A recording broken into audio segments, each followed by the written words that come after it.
Next morning, we're finally arriving in Hong Kong. I look around, my girl is gone. Before we get to dock into the port, a man comes with a letter to my room. It was a thank you card from her. She told me that she was happy I was her first. Like, is that a thing? To send like thank you cards? I gotta call my brother. Like, I don't, like, he's in high school. I gotta figure this shit out. You gotta get through to this. Now the ship docks in, I step off. Finally, Hong Kong. Here I am. So, next step, I gotta get home to the US. I can't fucking fly, ain't got no passport, drop that shit. I'm not fucking eagle-eyed, so I did the first thing that came to mind. Shopping list, 6 items. When I was finished purchasing all my shit, I figured, okay, time to get serious. How the fuck am I getting home? Only option out, shipping flights. Went down to the shipping docks. Talked around, made some bets, did some deals, and I finally figured out, after looking at a control board, that there was the ship heading for Seattle in the next hour. Went over there, bribed one of the shipping handlers, or freight controllers, or whatever, fuck it.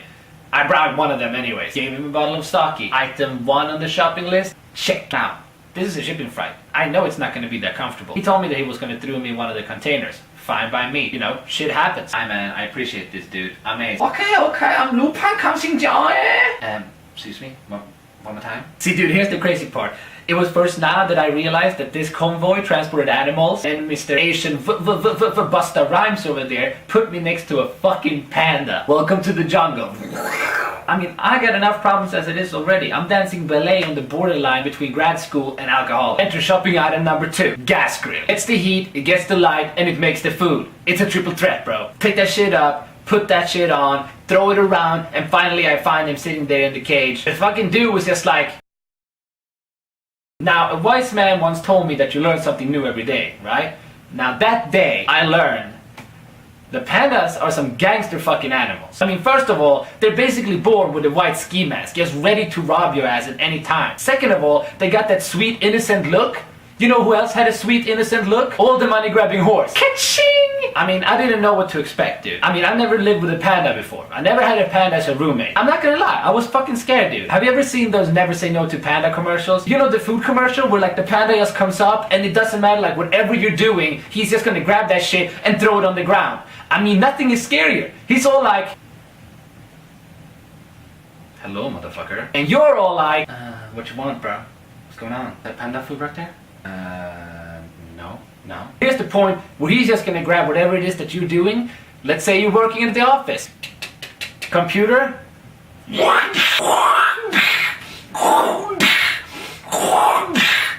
Never say no to panda. Like, that's some scary shit, dude.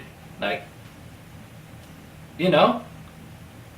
I'm not gonna lie though, we became pretty good friends eventually. I mean, you know, I would just sneak out from our container, grab a crowbar, hit out some other containers, check what's inside. Oh, cameras? Don't mind if I do. Headphones? Fuck yeah. I mean, that was some Raiders of the Lost Ark shit going on right there. Indeed! I have had my personal rendition of the Extreme Home Makeover, container style, on the shipping freight. It was pretty epic. I mean, I basically built us an apartment. It would just be like you open the container door, there would be a sofa, some light, a fridge, you could get some food, you had the gas grill on the spot, you had a stereo system, a bar, and behind the bar, that's where the panda would be chilling. Bubbles. My motherfucking man. Well, usually we just enter shopping item number 1 again and start to get a little bubbly with bubbles, you know what I'm saying?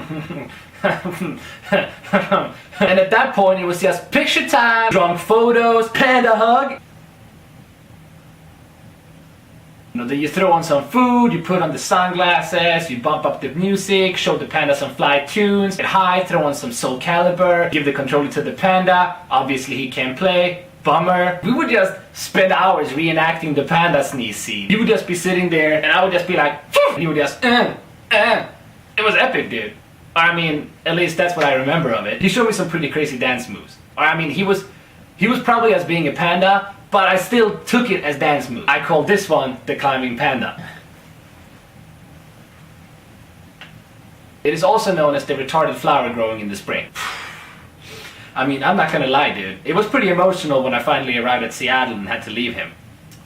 I mean, we even shared a Pinterest together. You should check it out. www.pinterest.com/BubblesandAce. Magic time.